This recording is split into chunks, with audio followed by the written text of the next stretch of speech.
Dr. Randall, the Soul Doctor, author of Soul Doctoring, Heal Yourself, Heal the Planet, shares her 40 years of experience as a cross-cultural practitioner, medical futurist, and expert in 20 different modalities of healing, along with amazing interviews with some of the leading minds in medicine and big thinkers in all walks of life.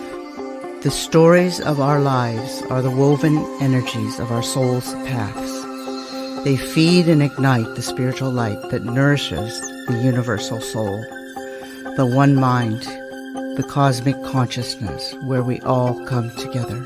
This podcast is going to be a deep dive into the personal stories of people who have made significant contributions to the planet. What formed them? What moved them to become these leaders and innovators that inspire us so? Hi, Timothy. Hi, Gail. How are you? I'm wonderful. It's so nice to see you. I mean, the last time we interacted was on a radio show, Vibrant Living, and we didn't get to see each other at all. But, remember, was in 2019, I think. I was trying to remember that. I think it might have been earlier than that. I think it might have been 2018 you may be right. Or around 2008, maybe 2018, 2019, but I think it was before 2019. So it's been a while. Yeah. Well, I've just been enjoying following you and watching everything you do. I call you the poet of the land. Wow. I don't know if that's okay with you, but well, that's quite a title. The things you say and the things you do, it is like that, you are like that. That's your energy, in my opinion. And it kind of comes through with this biography. And I'm gonna introduce you now. And because he calls himself a landscape artist. So, I mean, I don't know, maybe that's common, but Timothy Kercheville is a full-time professional farmer and landscape artist with 10 years experience. And he's connected with farmers, nursery growers, and property owners across Tennessee and Kentucky with outreach across the USA with design experience in 4 states. He's also involved in Iowa and California. Together with the property owners and managers, he helps turn any property of whatever context into landscapes of glistening food. I love that. A harvest of sunlight and cooperative, timely action within circular seasons of life. That's so poetic, right? He is the owner of Festina Lente Farms, Inc., and that's the company through which he does his agricultural consulting and landscape and design. I find this to be very cool. Festina Lente means hasten slowly. And that's the attitude and commitment across the seasons of life's vicissitudes. I guess it means, you have this commitment regardless of, if things go wrong or things go right. That's right. The land and the plants are still there. That's correct. Right? So his goal, or the goal of his company, Festina Lente Farms, is to transform land management everywhere towards holistic design and food production, and to teach and train new farmers and gardeners into a regenerative agricultural economy. I love that.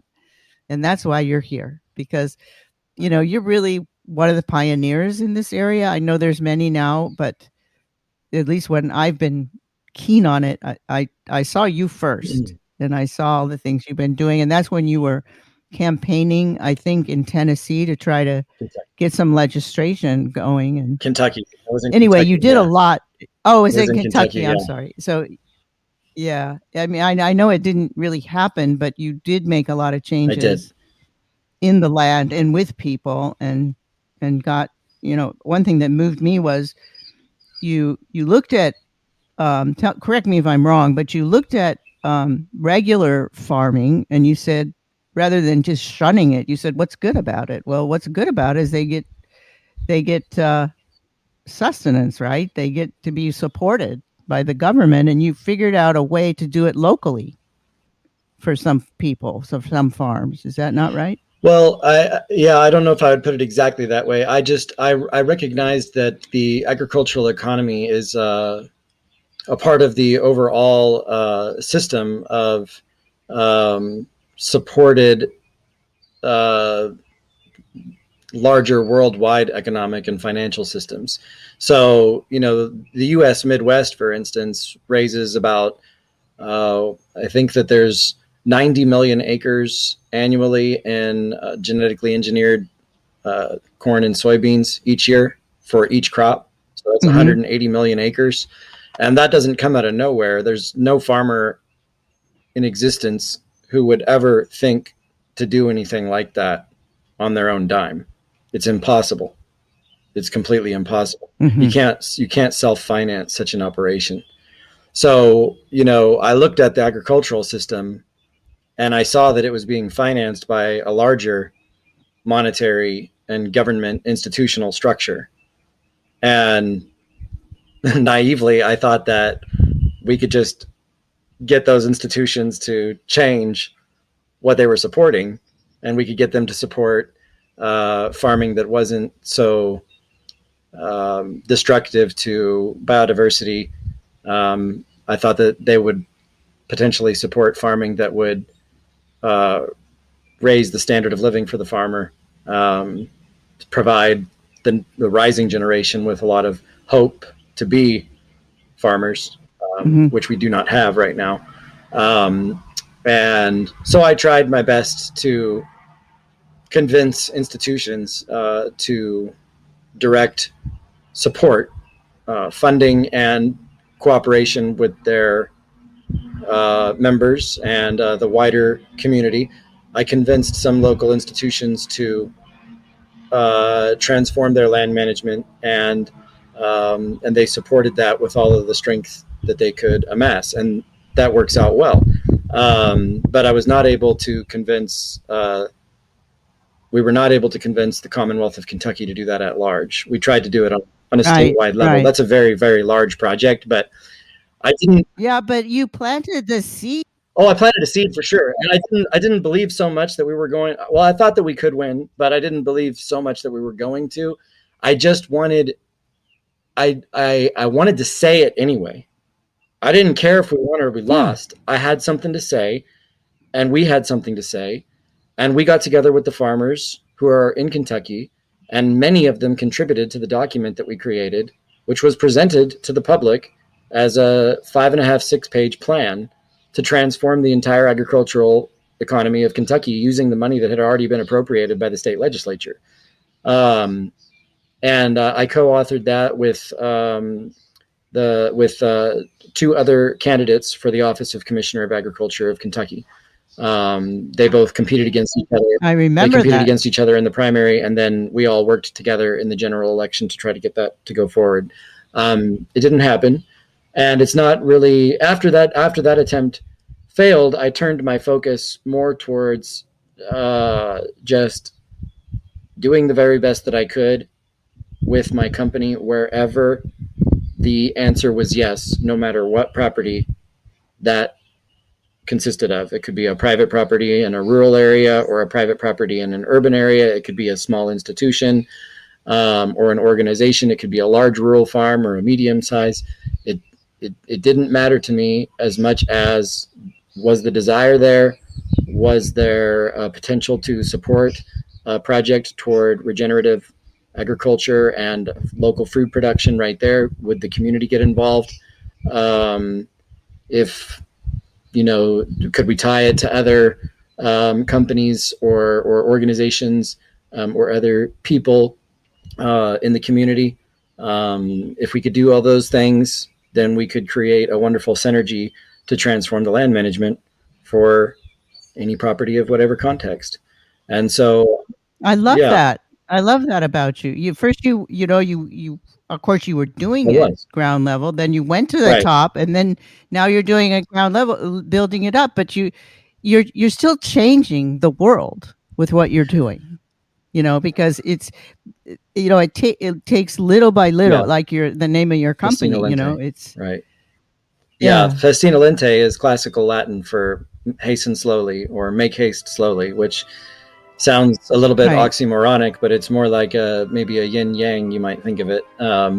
And it's what a farmer does, to be honest. We hasten slowly and deliberately with determination Mhm. around the seasons toward goals that meet with the conjunction of the earth system and that's before us, and trying to sustain our lives in concert with it. And if we're going Mhm. to operate in that capacity, then we're going to find that we will be hastening slowly along those cyclical seasons of life. I love that. So, what got you into farming in the first? Were you born into it, or was your father a farmer, or how did this happen for Yeah, you? that's a very interesting. Thanks for asking that question. That's an interesting question, and I there's so I was okay. So I'm from a farming family, but Hmm. that skipped a generation or two. So my mother's side were all Kentuckians, and some of my mother's sides are still Kentuckians. And my pa, which is my great grandfather on my mother's side, he was a well-known farmer in Kentucky outside of Elizabethtown, in a little town called Cecilia. And on my papa's side, so on my mama's side, they were farmers, and my papa's side, they were coal miners in western Kentucky, outside of Princeton and Central City area.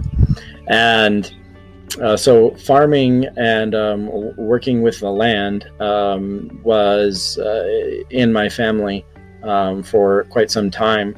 However, my mom, although she was born in Kentucky, she moved to California in her teenage years, and she met my father, whose family was originally from, well, Pennsylvania, and then Arkansas, and then Texas and California.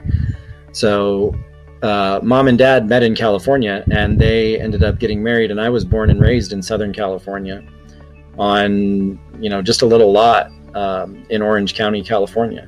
So there wasn't a lot of farming going on there, although my dad was an excellent gardener, and he had a very highly productive fruit trees and fruiting vines and flowers and roses and a little vegetable garden in the backyard, no matter where we lived. And his mother, my grandma Christine Kercheville, who just died last year, she was also an excellent gardener, and she had many fruit trees that I used to swing on as a child. She had a larger vegetable garden. She was well known for her roses and for her general landscaping, and she hosted many Hmm. events in her backyard, like weddings and funerals or high school graduations or whatever. Grandma Kay's place was on the end of a cul-de-sac, and a lot of people went there to experience key moments of life. And the landscape was a part of that. Now, it wasn't really talked about a whole lot in my family at that time, and it wasn't something that I was raised to think about, but it was there. The patterns were there from childhood. And then it so happened that I would, with my family, visit Kentucky in the summertime, and we had occasion to visit the old family farm. And so, even from when I was about 3 years old, I can very vaguely remember going out to the old family farm and riding the big blue Ford 4000 tractor somewhere Hmm. outside of Elizabethtown, and seeing the tobacco and the cattle and the gardens and grain and the silos and everything. And I really loved Kentucky from childhood, and I said to people growing up that I was going to move there as an adult, and nobody could really understand why I wanted to do that. But the way that I saw it as a child, Southern California was a sort of like an irrigated desert, and I was going out to Kentucky, and it was this land of lush, deep forest green country with bluegrass and Lincoln log cabins and red cardinals and a dynamic sky that would suddenly create rain that would move across the landscape, and you could watch it pass across the roadside. When did I ever see anything like that in Southern California? It was just such a Mm. dynamic, robust vegetation and dynamic sky, and so much water in the atmosphere, and there was so much to do that was out in the country that was fun and adventurous. It was sort of like the land of Tom Sawyer and Huckleberry Finn to me growing up. So I went there several times in the summertime growing up, and then when I moved to Kentucky as an adult, I very quickly made a friend who is an ex Mennonite stonemason of a very extremely high order of skill and accomplishment. And I worked with him for approximately a year and a half on a daily basis, working on stone terraces and flagstone walkways and retaining walls and patios and chimneys and foundations and anything that you can think of masonry.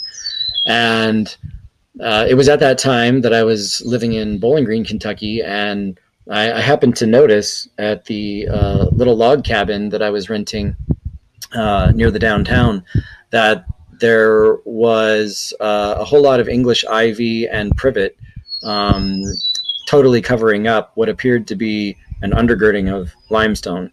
And it so happened on, I think it was April of 2011. In fact, I know it was April of 2011 because it was Earth Day, April 2011, that I was invited by my girlfriend at the time to go out to a conservation site locally and pull back some invasive exotic species, what they called invasive exotic species.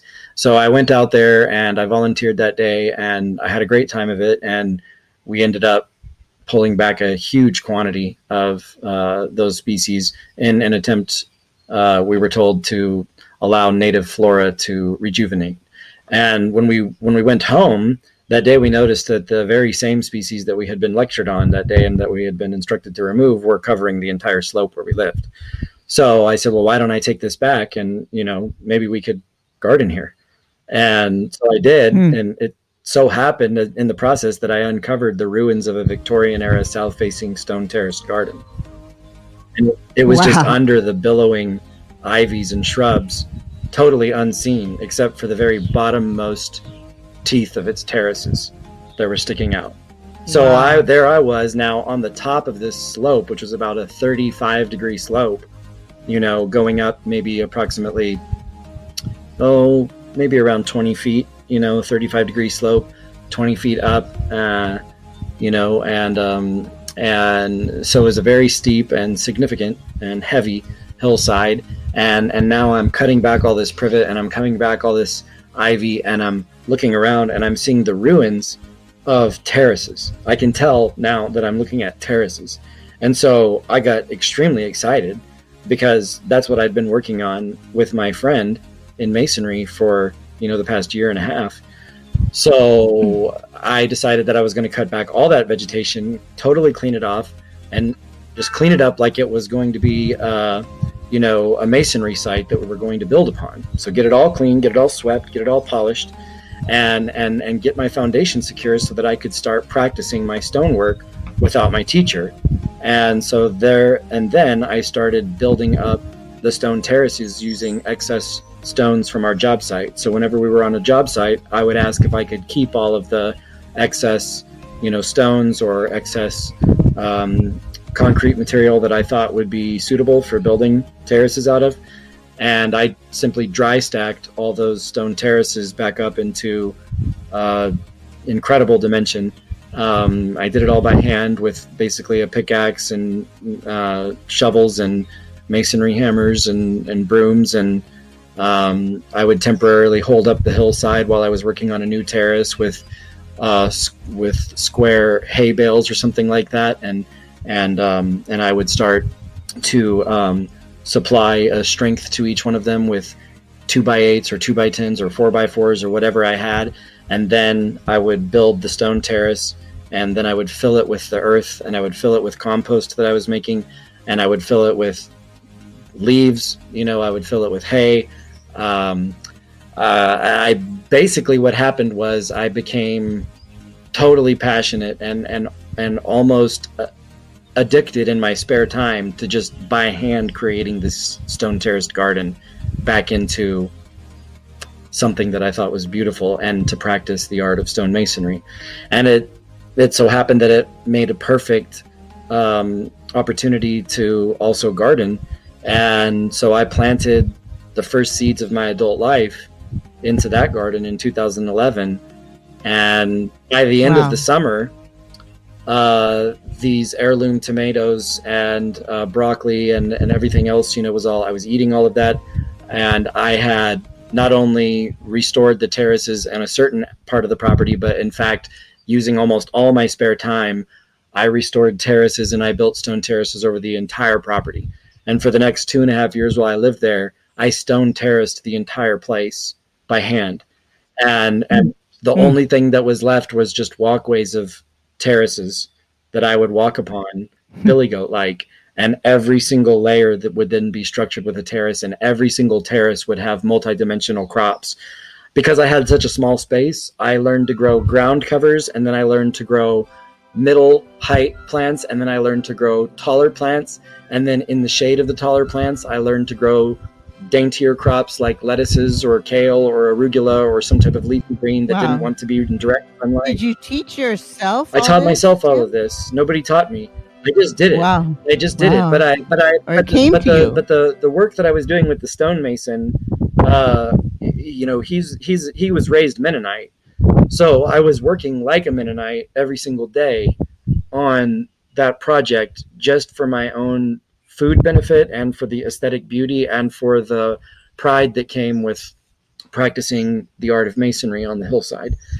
And so it happened that by the end of the summer, the entire property was totally covered up in fruits and vegetables of many different kinds. And I was astonished because before that, I had never been all that concerned about the origin of my food. I was basically just somebody who tried to, I didn't have a lot of money, so I was always trying to, get the most food that I could for the cheapest amount of price. Although I did eat a lot of whole foods and I cooked a lot of meals because that's how my family, was too. I wasn't eating like lots of fast food or anything, but I wasn't too concerned about where my food was coming from.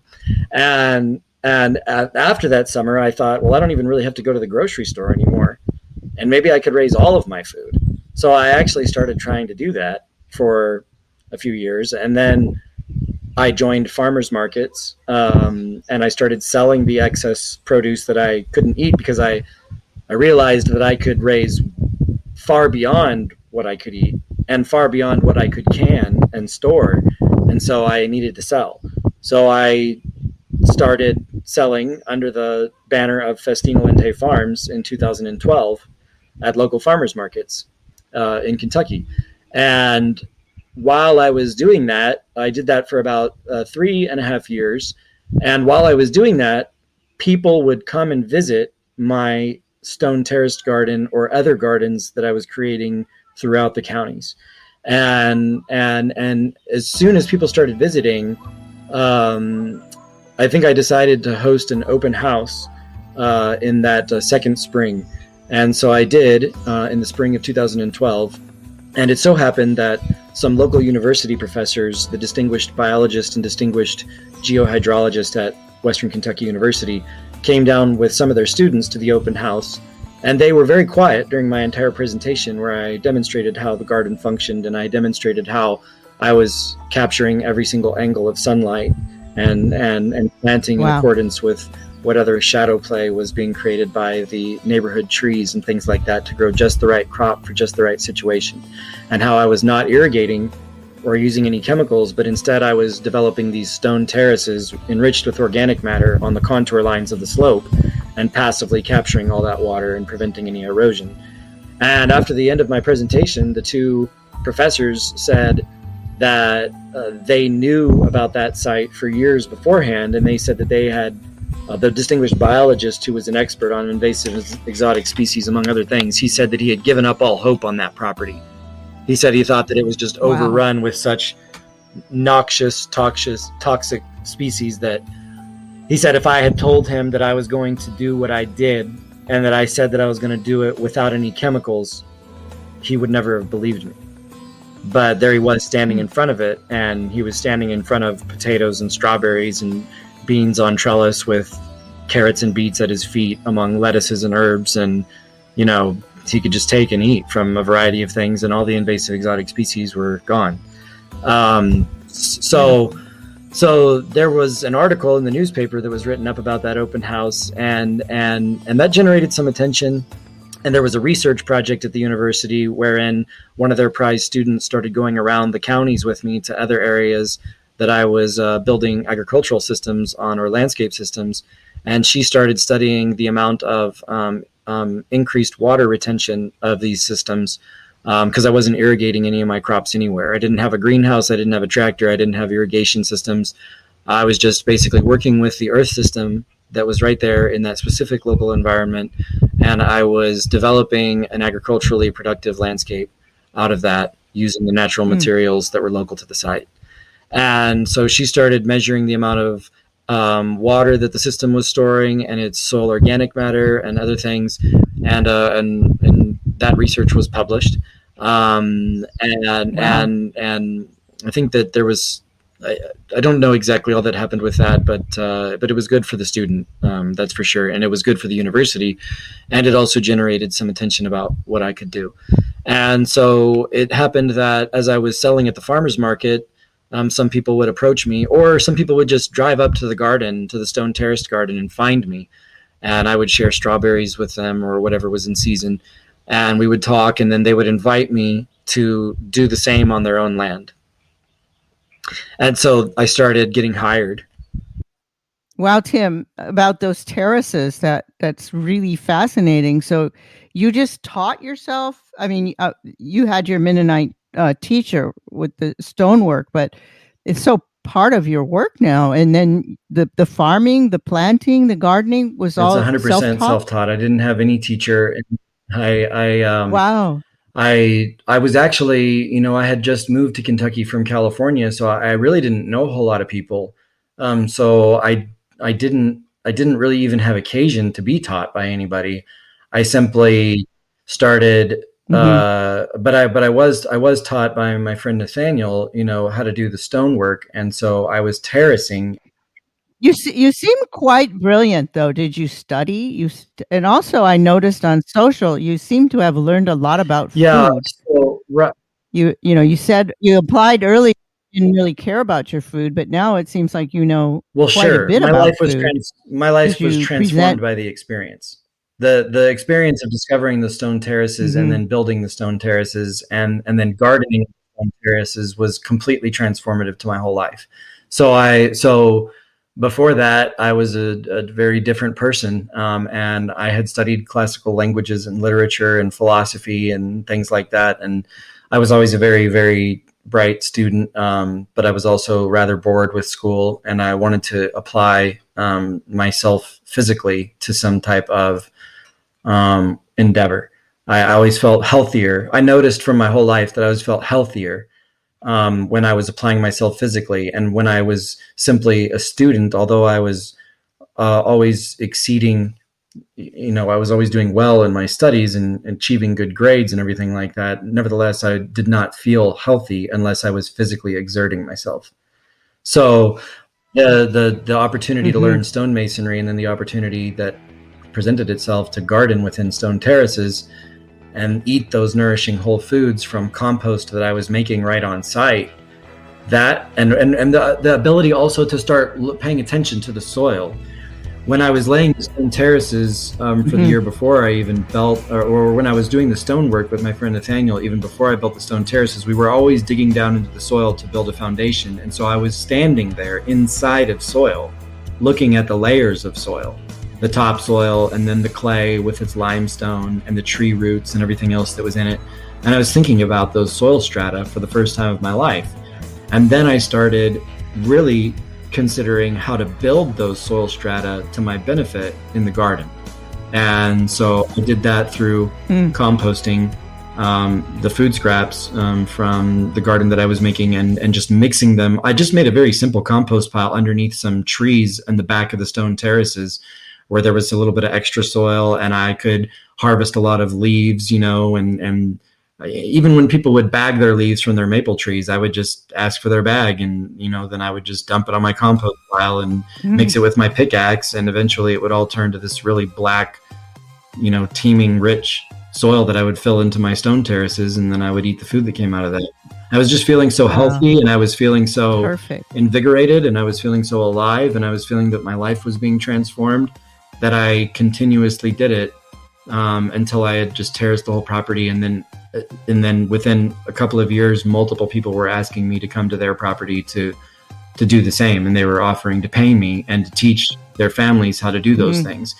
So I became known very early on. I was one of the only farmers at the farmers markets locally that wasn't using chemicals of any sort in their production systems. You know, if I had been taught by somebody else out there, I was going to be taught a chemically, a chemically Right. responsive agricultural system. I was going to be taught how to, lay irrigation lines and set up chemical fertigation systems into water that would feed the plants, and give them exactly the nutrients that they would need artificially. And I was going to be taught to use, all that sort of equipment that would be perfect for those types of installations. But I wasn't taught that, and I kind of became known as the guy that doesn't use chemicals and doesn't use irrigation, and it's all super organic, and you can just look at it and tell. And so then, one of my first clients ever, she gave me a book as a part of my payment. So she both paid me and she gave me a book. And the book was called Introduction to Permaculture by Bill Mollison. And it was written in 1972, or originally published in 1972. And in that book, I discovered basically what it was that I had been doing. I realized that it had a name. And I discovered that Bill Mollison and David Holmgren in the 1970s in Australia started developing a way of perceiving the world, and a way of interacting with the Earth system, to produce local energy systems, with a focus on food production and agricultural systems, but also all types of energy systems. So they were building essentially localized homesteads that were very self-reliant and interdependent upon the local and regional communities. And so once I started reading about that, I started researching online to see anything that I could discover about it. And all of that aptitude that I had gained from those years of studying classical languages and literature and philosophy was then in a very determined manner focused and geared toward learning everything that I could about food production systems, about agricultural systems, about homesteading, and the like. And it was then that I started noticing, when I looked out to the larger landscapes, that the opposite of what I was doing was being done on the landscapes surrounding me. So I was going everywhere trying to work with the passive water systems and the slope of the land to capture every drop of water and build soil for all time after my installation was, erected.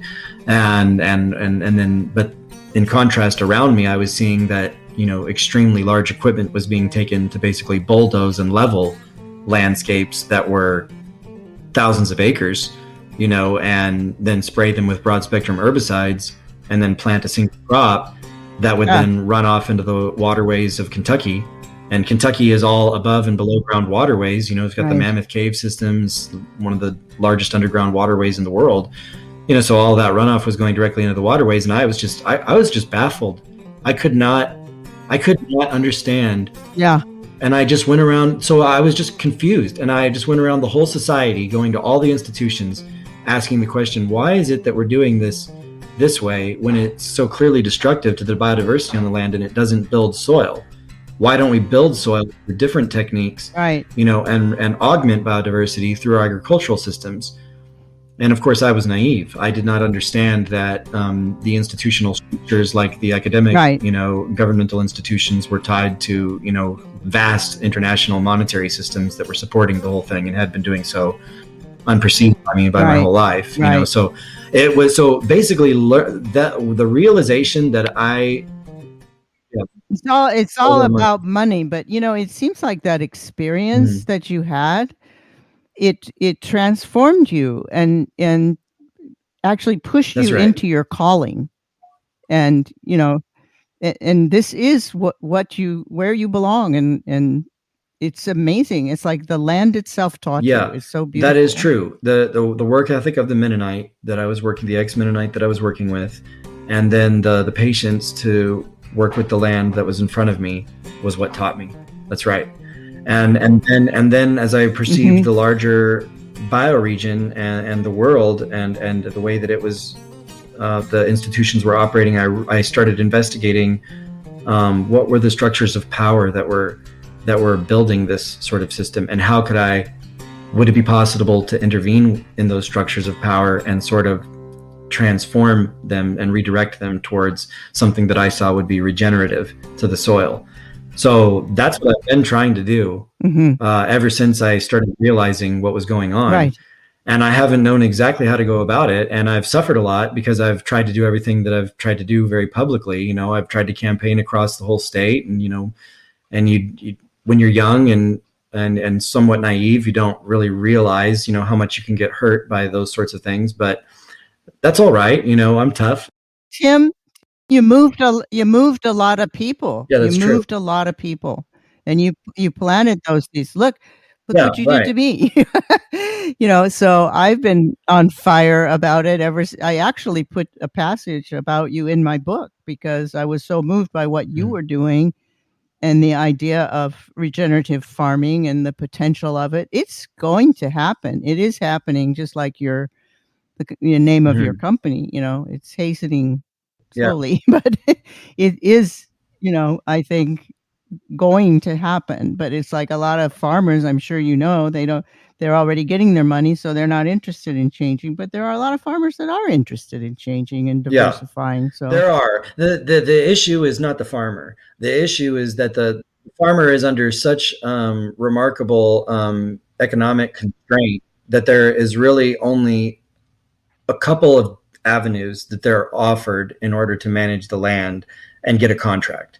You know, so what you have to do if you're going to change that is you have to figure out an entirely different way to manage the land and localize an economy for it.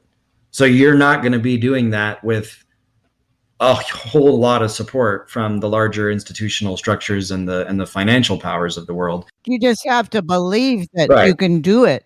That you can make more money through diversified crops. And, you know, when they see people like you and some of the other people out there, they're gradually learning. I think that there's an enormous opportunity right now for young farmers, but I think that aspiring young farmers might be best off if they thought about what they did a little bit differently. So here's the main problem that I see from just the standpoint of a young farmer growing up, trying to think about how they're going to make a living.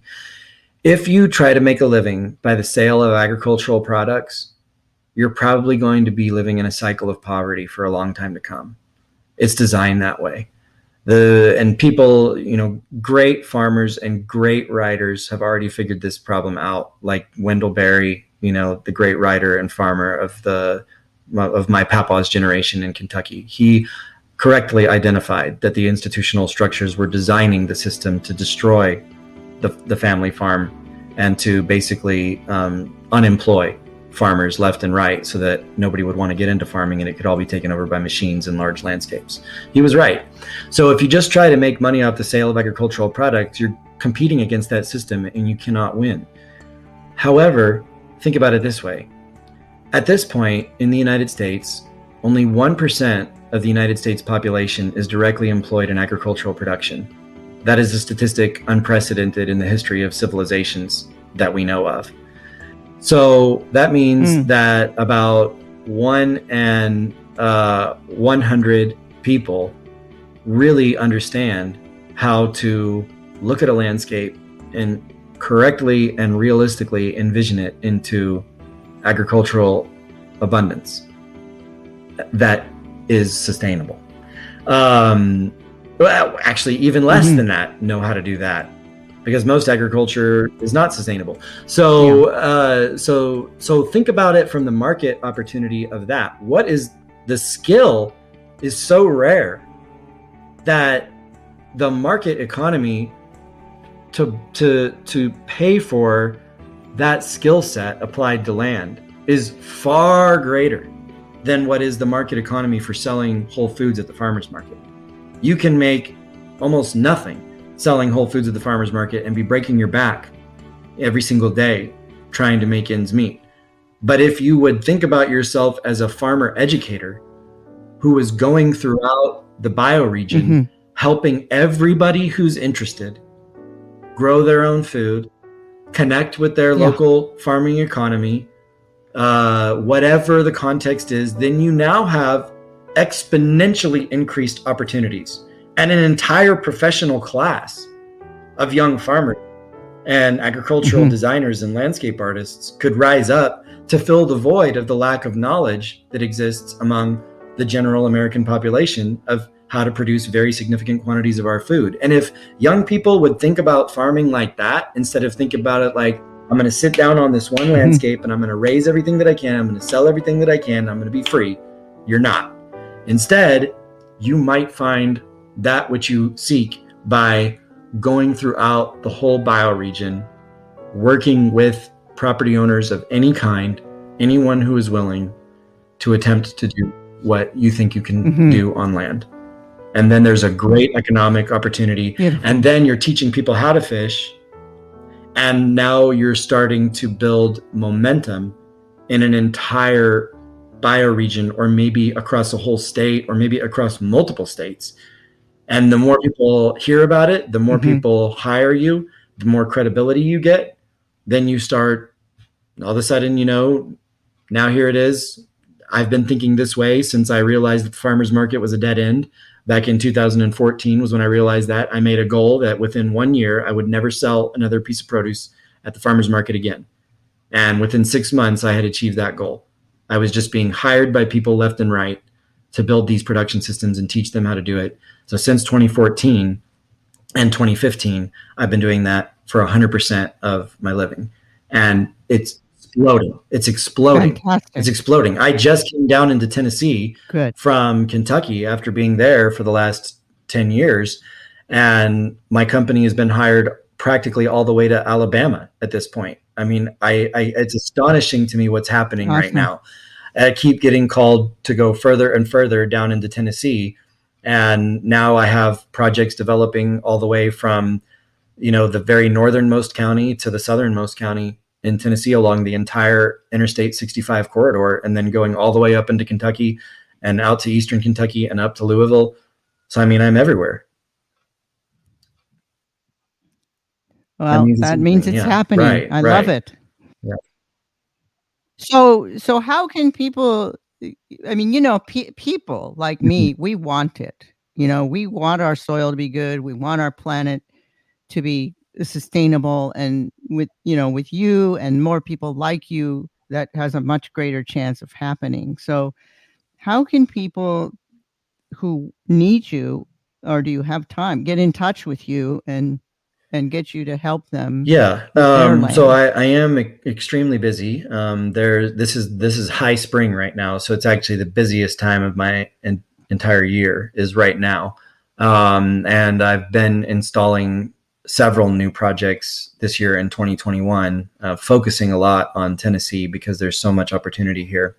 Um, and but there is time throughout the entire year to begin designing and installing new projects the whole year. So there's never a bad time.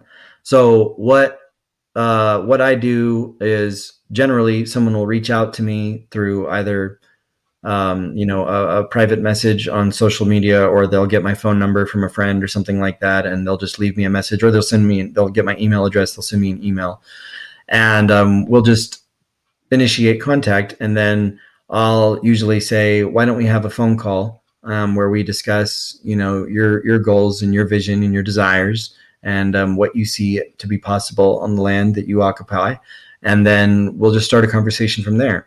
And so we usually have that conversation briefly, and then I'll say, all right, so we've heard this and that about your vision and goals, and we've heard about the landscape. Let's set up an on-site consultation. And so then I will come out to the property and perform an on-site consultation where we will get into the nitty-gritty about what the soil is like there, what sort of slope there is, surveying the land, thinking about the way that water passively falls on the landscape, solar aspect, all types of factors, management. And then while Mhm. we're there together talking about all of these things, we'll start coming up with design proposals, and brainstorming right there outside together.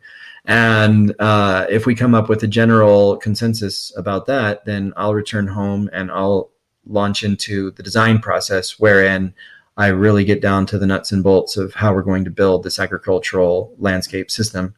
And then we will, and I will itemize everything, and describe what it costs, and talk about what it will cost to bring me to the property and to perform the installation. And then I'll provide like a calendar of how that installation will evolve over the seasons and what the education looks like, so that that property owner and their team can be trained to take it over, and not rely on me so much anymore after certain seasons pass. And so, so is that how you want people to contact you, Tim, through Facebook, or well, maybe your website? I actually have not focused on really. I do have a website, but I don't use the website for any traffic really. I've I on my Facebook page and also on my Instagram page, they're public pages, and my phone number is just listed, so anybody can call me and discuss that, and that's just fine. You can just get my number and you can just call me. I've done projects all the way across the nation in California, so don't think that just because you're across the nation from Tennessee or Kentucky that nothing can happen with Festina Lente Farms. That's not true. It's just that it may likelier happen, in the wintertime when it's my down season here, that I could come over to the West and perform an installation there. So you say things are exploding. What do you see in the future? I mean, at least for our country, do you think it's going to become more and more regenerative? I think that there are larger power structures that are competing right now for that narrative. And I would love to see the American people really just go about building this on our own and not wait around for anyone else to say whether we can or can't. And so I think that we have an enormous amount of potential just within our own interactions. I think that we see that in the human potential and the human spirit, and with almost anything that we put our minds to. And I think that given everything that happened last year, and given the shock to the supply chain that we saw worldwide, given the fact that the reality of food shortages, again became maybe something that people were thinking about a little bit more, we've seen across the country an explosion in the interest in gardening and homesteading again. So that means that if everybody wants to do it, or if everyone is thinking about it at the very least, now is the time to capitalize. So that means that with the desire there, people like me across the country need to step up and fill the knowledge gap. We need to go around to all of our communities, and wherever anyone says, hey, I would love to be able to grow my own food. I just don't really understand, but I've got this land right here, and there's a half an acre, or there's a quarter acre that's right here, or there's 13 acres, or I actually own 75 acres and I don't really do a whole lot with it. I don't really actively farm it and produce food, but I really want to now. People like me need to step up, and we need to become skillful professional business owners who are looking at these opportunities and saying, this is where there's an opportunity for an entire professional class of farmers to rise up as the next generation of farmers and landscape artists who are connecting people with their bioregional agricultural economies and teaching them how to produce and co-create food with the earth system that's right in front of them, no matter where they are. Hear, hear. Beautiful. I think I told you once, I have a pretty tiny yard, but I have terraced it with found stones, and I have 14 fruit trees and vegetables. I do remember herbs. I do remember you talking about that. Yeah, that's right. Yeah, it doesn't have to be big. Yeah, but no, it doesn't have to be big at all. Small landscape. Like I have an apple tree, and then on the next terrace up, there's a peach tree. Exactly. And they do fine together there. Yeah. If you look at the way that natural systems grow, they grow harmoniously and they grow in tight-knit systems together. There's a sort of layered ecology of the landscape, which has, a canopy of forested trees, and then a middle story of trees and an understory of trees, and then a grassy prairie level, and Mm-hmm. then ivies, and then roots, and the soil organisms and everything like that, and they're all interacting in the web of life. So we can design Mm-hmm. even small landscapes to be totally filled with robust multidimensional vegetation cover interacting with the soil no matter where, and create these resplendent, glistening landscapes of layered food Mm. anywhere. Love it. Yeah. Yeah, I learned from you, and I put on the lower level, I put my basils and my cilantros and my lettuces, underneath, Yeah, the that's other right. ones, so That's right. It does work works out. out. There are a lot of the crops that we eat that like a little bit of dappled light or shade, and they can just grow in the shade of other plants that like more sunlight. It's exactly right. Just in the same manner that a Mhm. grassland ecology has things in the understory and things up above, and just like a forest ecology has the same. Mhm. I love that, and I love the way you think, and I like what you say, and I'm happy to have you on my show. I feel like you're one of our leaders, and you went out there and you went for it. You said, you kinda said, well, you didn't make it, but you planted a lot of seeds with that effort, and I think people are behind it Yeah. more now, and whether it yeah, and I agree with you. I think if we do it as a people, and like as farmers do it, and not have to go through the bureaucracy of, having to say it's okay, that it's that's how we do Right. things here in America Right. and get them done. Yeah. Yeah. We can just do this together. We can do it on properties anywhere, and it can be with our organizations or small local institutions. Um, and the more that we do, the more there will be a groundswell, and the more the pattern language of what is possible will become apparent to all. And once that starts happening, and it's not just, pioneers here and there, then you have an incredible amount of inertia. And with everything that's been happening Yeah, in the world and things are over the shifting. past, well, over our whole lifetimes, but especially in the past year and a half, um, there's never been a time more ripe than now. Good. Thank you, Tim. Well, thanks for coming on.